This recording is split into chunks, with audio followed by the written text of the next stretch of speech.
Alors, t'as fait quoi? Ah, t'as mis un lion dans ta volière? Ouais, ça va attirer les visiteurs, ça. Eh ben écoute, moi je vais relâcher mon caïman. Parce que moi je suis quelqu'un qui pense aux animaux, tu vois. Je vais le relâcher dans un lac en Poitou-Charentes. Voilà, on est bon. Hey! Bonjour à toutes et à tous et bienvenue dans cette vidéo. J'aimerais vous parler du côté thématique du jeu qui pour moi ressort tellement bien à travers ses différentes mécaniques. Allez, on y va. Yeah. Please tell me that I can't, that I won't, that I fail, that I'll never make it out, yeah. Please tell me all the bad, never good, fill my head full of every single doubt, yeah. Alors, petite intro, on va parler de quelque chose qui fâche. Oui, ce jeu fait penser à Terraforming Mars. Mais pour moi, il ne fait pas penser que à Terraforming Mars, il me fait penser à plusieurs autres jeux. On va commencer par le plateau joueur. Ce plateau est constitué donc principalement d'un terrain vierge, constitué de cases hexagonales et des bonus à recouvrir. Donc ça fait penser à Terraforming Mars. Sauf que dans Terraforming Mars, c'était des tuiles simples à poser. Il n'y avait pas de système de puzzle. Ici, ce sont des polyomino. Et donc du coup, il va y avoir un système de puzzle. Il va vraiment falloir poser ses enclos de façon à pouvoir agencer son parc le mieux possible pour pouvoir le combler au maximum et réussir à pouvoir agencer tout ça. Et il n'y avait pas ça dans Terraforming Mars. Maintenant, j'irai un petit peu plus loin. Je ne sais pas pourquoi, mais ce plateau me fait penser à un mix de deux jeux, Terraforming Mars et Underwater Cities. Underwater Cities, c'est pareil, on avait un plateau individuel à peu près de ce format et on construisait sa petite ville avec ses petits dômes, ses tunnels pour rejoindre les petites villes, etc. Et donc du coup, j'ai l'impression, je ne sais pas pourquoi, parce que du tout le thème n'est pas du tout le même, mais pour moi, ça serait un mix des deux. C'est un peu comme si on avait pris le plateau de Terraforming Mars et qu'on l'avait transcrit en plateau individuel version Underwater Cities. Alors je ne sais pas pourquoi ça me fait penser à ces deux jeux-là. Alors après, oui, il y a beaucoup d'autres jeux qui ont des plateaux individuels, genre des cavernas, etc. Je suis d'accord. Mais bon, voilà, tout ça pour dire que ça me fait pas, c'est pas uniquement Terraforming Mars, quoi. Par contre, bon, on va parler des cartes. Alors sur les cartes, vous avez en haut à droite les icônes, comme dans Terraforming Mars. Sur la gauche, le coût et les prérequis, comme dans Terraforming Mars. Et tout en bas, l'explication de la carte, comme dans Terraforming Mars.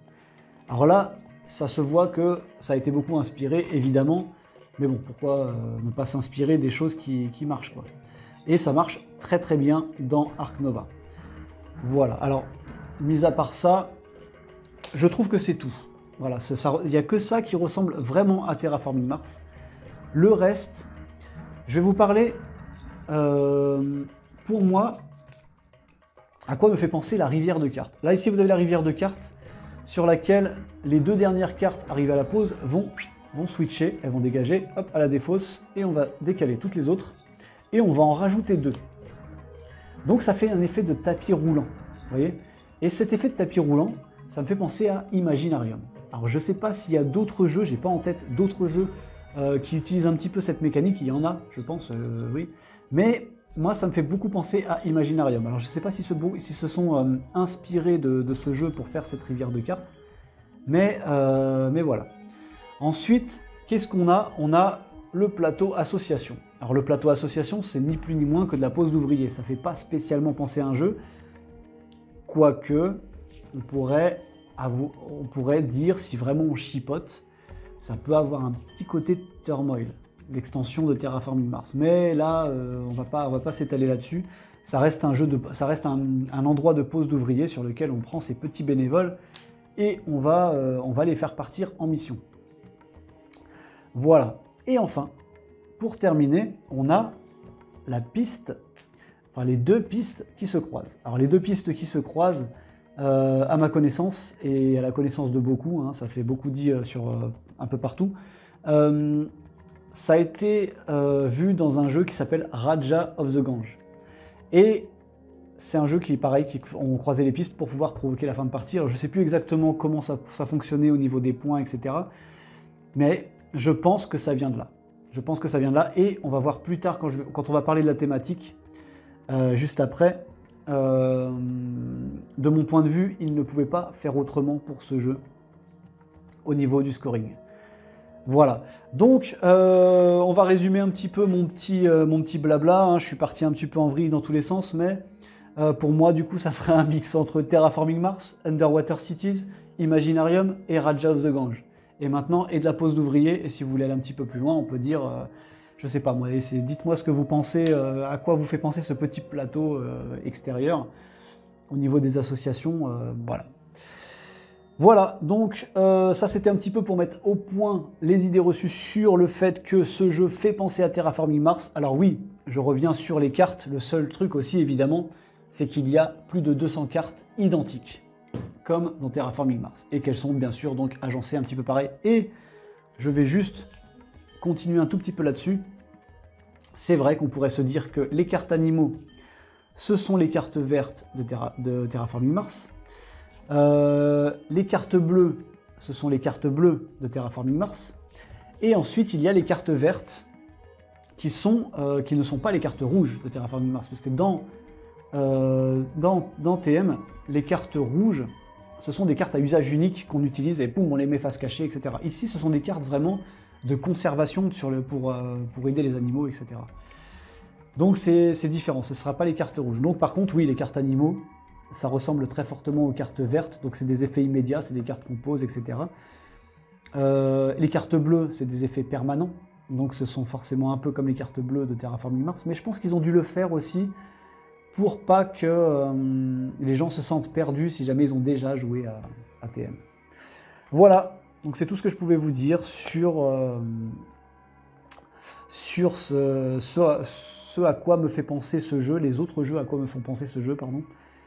Et on va passer à la suite, à ma thématique.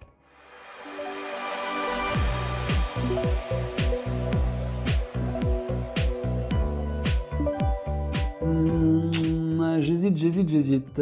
Tiens, je vais prendre lui, cet oiseau-là. Ça me fera un oiseau de plus. Alors, remarque, j'ai que des oiseaux. Peut-être voir que je construise une volière, moi. Ah, tiens. Alors, j'aimerais vous donner mon point de vue sur la thématique du jeu, qui pour moi est vraiment très très bien retranscrite à travers chaque mécanique.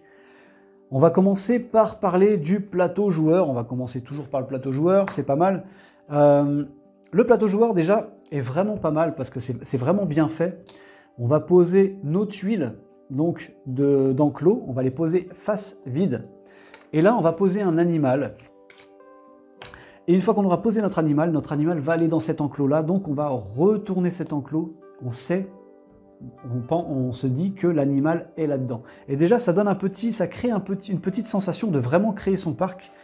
Donc vraiment, au niveau de la thématique, c'est vraiment pas mal. C'est pas comme ces jeux où tu vas jouer des dés, où tu vas pousser ton petit pion, enfin je dis une connerie, mais où tu ressens pas du tout le thème dedans. Là, c'est vraiment bien fait. Tu sens vraiment que tu construis ton zoo, et ça, c'est vraiment classe. Là, tu vois un rocher, tu te dis que ça va être compliqué de mettre ta tuile parce que machin, etc. Mais en même temps, c'est un peu comme si tu avais... Bon, dans la vraie vie, au pire, tu le pètes, le rocher. Mais c'est un peu comme si tu avais vraiment ce terrain-là et tu devrais vraiment construire tes enclos et les agencer comme tu voulais. Et voilà. Et je trouve que ça, c'est vraiment bien fait. Ensuite, on a ici les cartes. Alors ça, je vais en parler plus tard.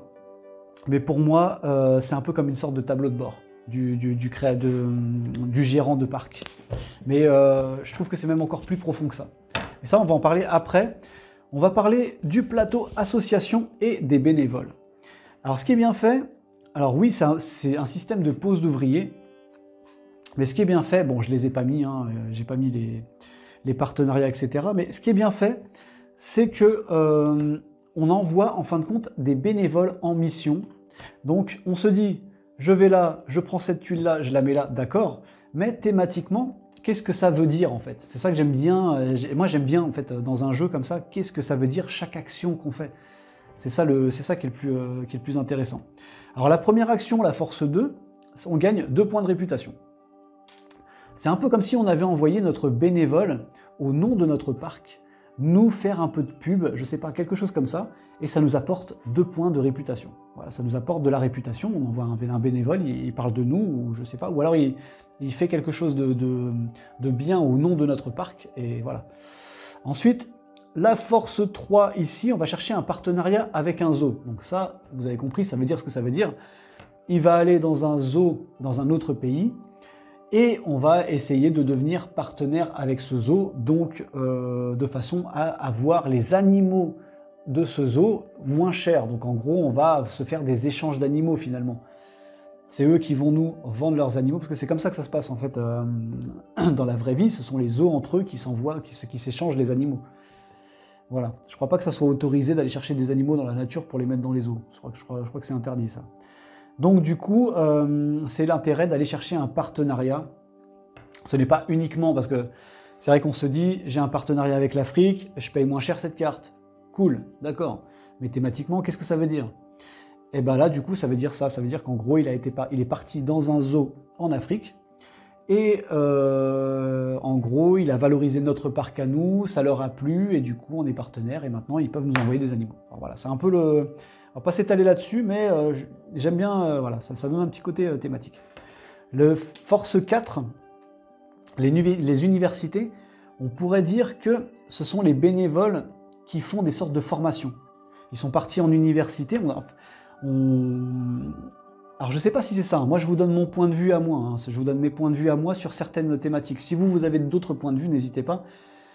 Mais pour moi c'est un peu comme s'ils allaient en formation. Pourquoi? Eh bien parce que ici vous avez par exemple ici vous avez des icônes sciences. On ramène de la science. Donc on ramène des bénévoles qui sont devenus en quelque sorte des chercheurs, des scientifiques ou quelque chose comme ça. Du coup ils apportent de l'attrait à notre parc. Ce qui fait qu'on va pouvoir jouer des cartes qui ont besoin de scientifiques, parce que maintenant ils sont devenus, ils peuvent nous aider à faire plein de choses. Des points d'attrait, des points de réputation, parce que forcément, si vous avez un mec, quelqu'un qui est devenu chercheur et qui vient travailler dans notre parc, c'est vachement, ça augmente la réputation du parc. Donc voilà. La 5e action, c'est tout ce qui est pour les bienfaits des animaux.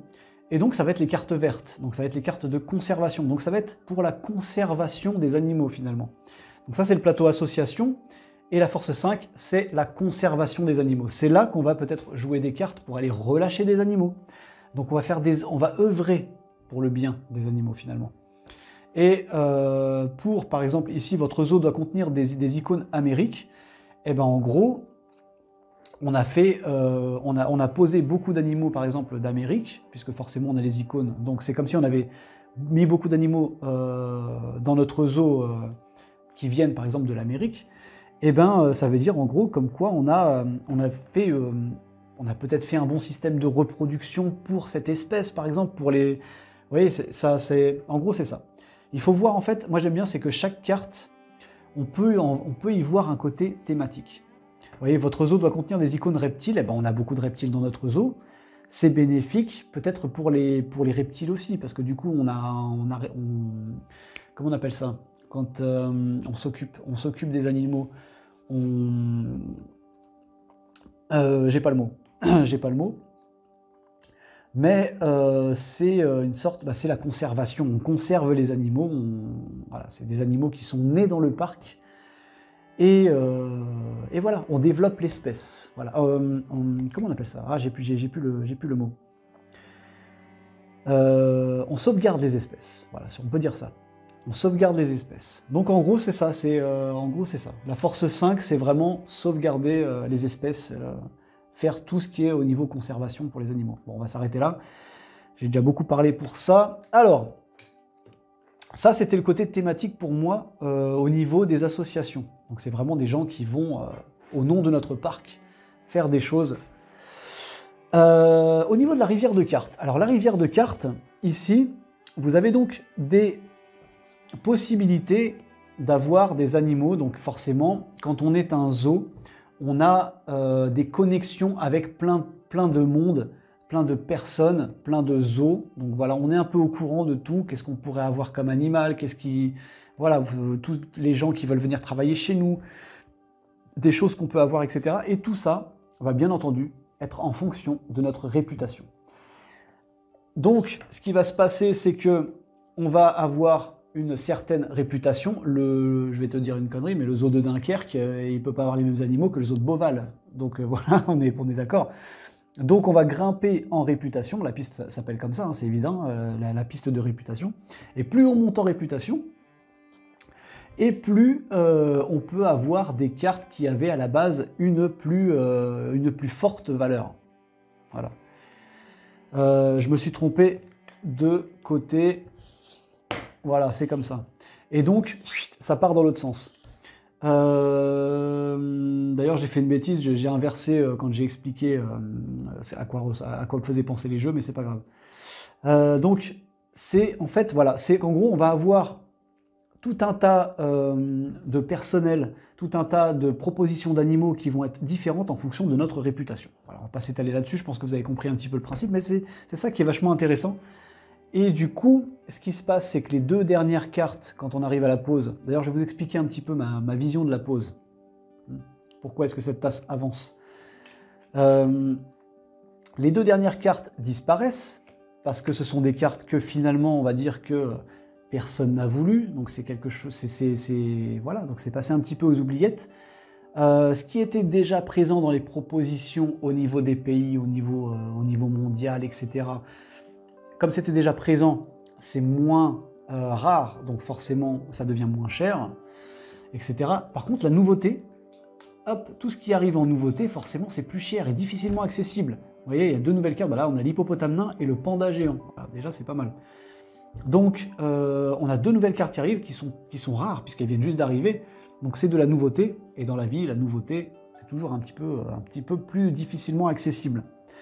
Voilà, donc ça c'est pour moi la rivière de cartes. Toujours, bah, c'est une question de logique. En fonction de votre réputation, vous allez avoir plus ou moins d'avantages. Voilà, donc ça, pas besoin d'expliquer plus. Qu'est-ce que je voulais vous expliquer d'autre? Oui, alors, je vais vous parler des cartes, ici, des cartes actions. Les cartes actions, c'est un peu comme si... c'est le ressenti que j'ai quand je joue avec ces cartes actions, c'est on est le gérant du zoo.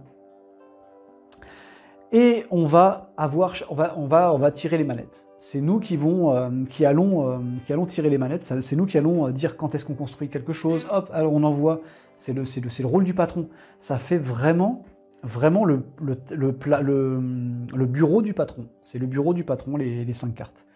C'est nous qui envoyons des gars. Hop, je fais association. Tac, Michel, tu vas dans un zoo en Afrique, là, et il faut que tu arrives à m'avoir un partenariat, parce que là, c'est pas possible, tu vois. Hop, construction, bon, on va construire un tac, machin. Pause, allez, tac, mais la pause...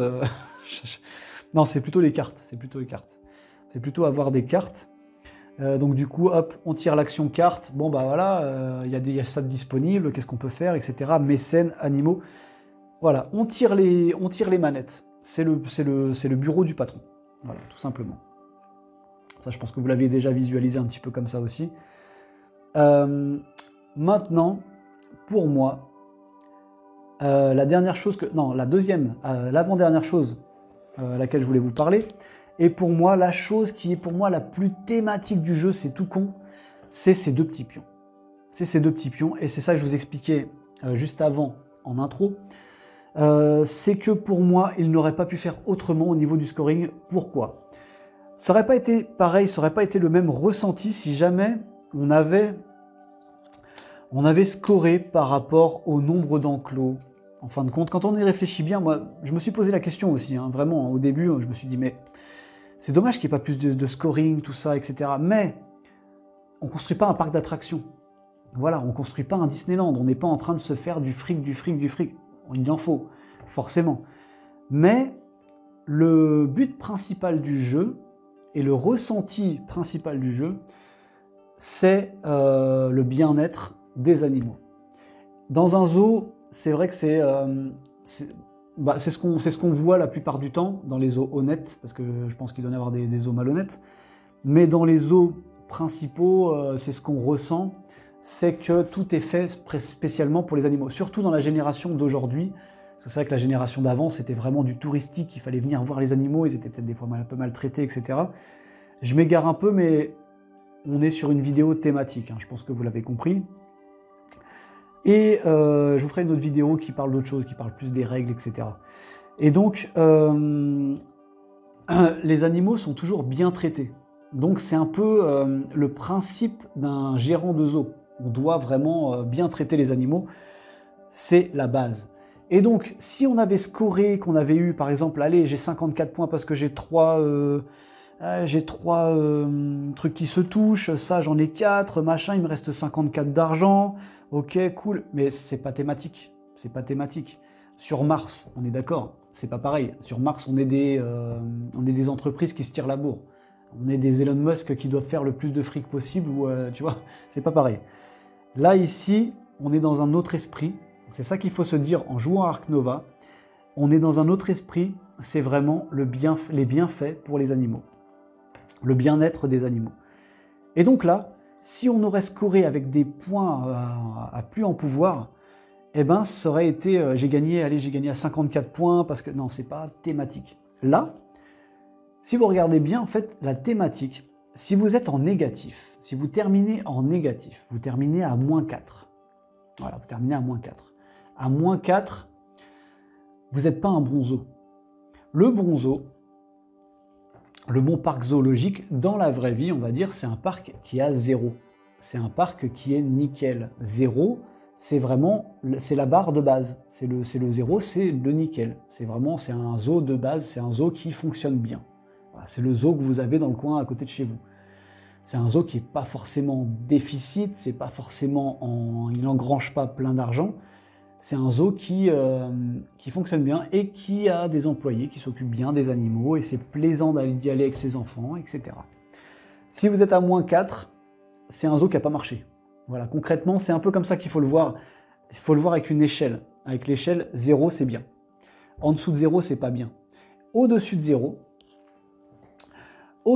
0, la plupart du temps, c'est au niveau conservation que vous allez faire la différence. Et si on fait la différence au niveau conservation, c'est qu'on a vraiment bien géré le bien-être de ces animaux dans son parc.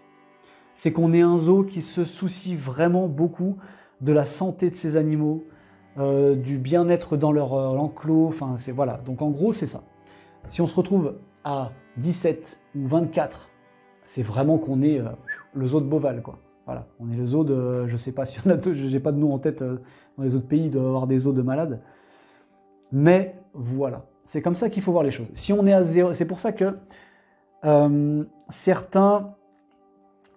certaines personnes autour de moi qui ont joué au jeu et qui n'ont pas trop compris en fait ce système de scoring, ouais, on peut scorer en négatif. Oui, bah si on score en négatif, c'est tout simplement parce qu'on n'a pas géré notre parc. Le parc, il s'est cassé la gueule. Concrètement, c'est ça. Et que si on arrive à 0, c'est assez bizarre de se dire ça dans un jeu de société. Si on arrive à 0, on a gagné. Mais concrètement, si on arrive à 0 et que les autres sont en négatif, on a gagné. Mais voilà, c'est comme ça qu'il faut voir les choses. Donc ça, je trouve ça vachement thématique, parce que c'est pas la même chose que de scorer avec plein de points. Voilà, j'espère que vous avez compris un petit peu, je me suis un petit peu éloigné, j'ai un petit peu dérivé, mais voilà, je voulais vous donner mon point de vue sur cette thématique. Alors attendez, j'ai pas pris le jeton de pause, parce que je voudrais vous expliquer la pause, tout simplement. Qu'est-ce que c'est que cette pause? Est-ce que vous avez déjà posé la question de pourquoi cette tasse avance? Qu'est-ce que c'est que cette tasse? Qu'est-ce que c'est que cette pause qu'on déclenche et qu'on récupère l'argent, etc. Alors c'est pareil, vous allez me donner votre point de vue, mais pour moi, la pause, je la considère comme des saisons. Alors je m'explique. Pour moi, la pause, lorsqu'on est en bas de la piste de pause, on est en basse saison. Quand on est en basse saison dans un zoo, on va dire dans la vraie vie, on peut se permettre de faire des travaux, de ramener des animaux, de transvaser des animaux d'un enclos à un autre, de recruter du personnel, je sais pas moi, de faire plein de choses comme ça, parce qu'on est en basse saison. Après en basse saison, je vais dire une bêtise, mais je connais pas trop les zoos, comment ça fonctionne, mais je pense que ça doit être l'hiver. Voilà, l'hiver, peut-être fin automne, hiver, voilà. Donc ça, c'est la basse saison. Plus on avance, plus on arrive en haute saison. Et quand on arrive à la pause, c'est qu'on est en haute saison, qu'on est en pleine saison. La pleine saison, ça doit être fin printemps, été, début automne, quoi. C'est là où vraiment les zoos fonctionnent le mieux et c'est là où on accueille du monde. Donc, qu'est-ce qui se passe? On arrive ici, ça déclenche la pause, on est en pleine saison, on stoppe. On stoppe tout, pourquoi? Parce qu'on a beaucoup de monde, on a beaucoup de visiteurs, on ne peut pas se permettre de construire. Vous avez déjà vu un parc qui fait des constructions, qui transvase des animaux, qui fait plein de choses pendant qu'il y a des visiteurs? Non, ils sont en stand-by. Les visiteurs viennent. Et là, le parc doit être nickel. Donc là, on stoppe tout, hop, on laisse comme c'est, les visiteurs viennent, et là, par contre, ça visite, ça machin, ça va au kiosque, ça achète des trucs, etc. Vous voyez, moi, je le vois comme ça. Donc, pour moi, quand la pause arrive en haut, on est en haut de saison. Et donc, on ne doit plus avoir que 3 ou 5 cartes en main, parce que forcément, on a d'autres choses à penser, donc on n'a plus les mêmes contrats en cours, etc. Enfin, on est obligé de stopper des choses. Donc, thématiquement, pour moi, ça ressemble un petit peu à ça. Voilà, donc dites-moi ce que vous en pensez. Et donc, du coup, après, hop, la pause repart, on repart ici, en bas de la piste, on revient en basse saison. On peut même limite, il y a des parcs qui ferment, hein. Je crois que les parcs qui ferment, mais l'hiver. Hein. Le parc ferme, et là, on peut reconstruire. Je vais reconstruire un enclos, je vais tac, machin, ça avance, à toi, machin, voilà. Et ça continue comme ça. Voilà, j'espère que je n'ai pas été trop chiant, mais pour moi, je voulais vraiment vous faire ressentir ce que j'ai ressenti au niveau thématique du jeu. J'aime bien me plonger dans un jeu quand il est thématique. Et je trouve que ce jeu-là vraiment en regorge vraiment de ça. On se sent vraiment impliqué. Et voilà, et donc je vais finir par ce petit point, cette vidéo. Donc, du coup, vous remarquerez vraiment que chaque mécanique, que ce soit la pose de tuiles, que ce soit la pose d'ouvrier, que ce soit la piste pause, que ce soit la rivière, et que ce soit le scoring final avec les deux pions qui se croisent, chaque mécanique est très thématique par rapport au thème. Enfin, ça se dit pas. Est très thématique par rapport à la gestion d'un parc, à la gestion d'un parc zoologique. Voilà. Donc voilà. Donc je vais m'arrêter là. Je crois que j'ai assez parlé pour cette vidéo. J'espère que ça vous aura plu, ma petite analyse thématique. J'en ferai peut-être d'autres sur d'autres jeux, parce que si jamais, quand le jeu vraiment me fait ressentir quelque chose comme ça, j'adore expliquer. C'est voilà, c'est comme on me dit souvent, hein, c'est vrai que quand je joue quelque chose, je le dis. Voilà, je vais jouer un Galago du Sénégal et je vais le mettre ici. Voilà, je trouve que c'est kiffant. C'est parce qu'on se dit vraiment, boum, j'ai placé un animal, quoi. C'est pas, oh, je vais jouer cette carte, qu'est-ce qu'elle fait? Gagner 1. Bon, bah, je gagne 1. Voilà, je suis d'accord. Mais j'aime bien avoir un petit côté thématique, quoi. On ressent vraiment l'impression de construire un zoo et que, justement, ces mécaniques nous accompagnent sur ça. Allez, je vais arrêter de vous saouler, j'ai assez parlé pour cette vidéo et n'hésitez pas à me dire votre ressenti à vous, à m'expliquer un petit peu ce que vous ressentez au niveau de cette thématique. Et voilà. Donc sur ce, je vais vous laisser. Merci beaucoup d'avoir regardé cette vidéo et je vous dis à bientôt, des bisous, ciao. Please tell me that I can't, that I won't, that I fail, that I'll never make it out, yeah. Please tell me all the bad, never good, fill my head full of every single doubt, yeah.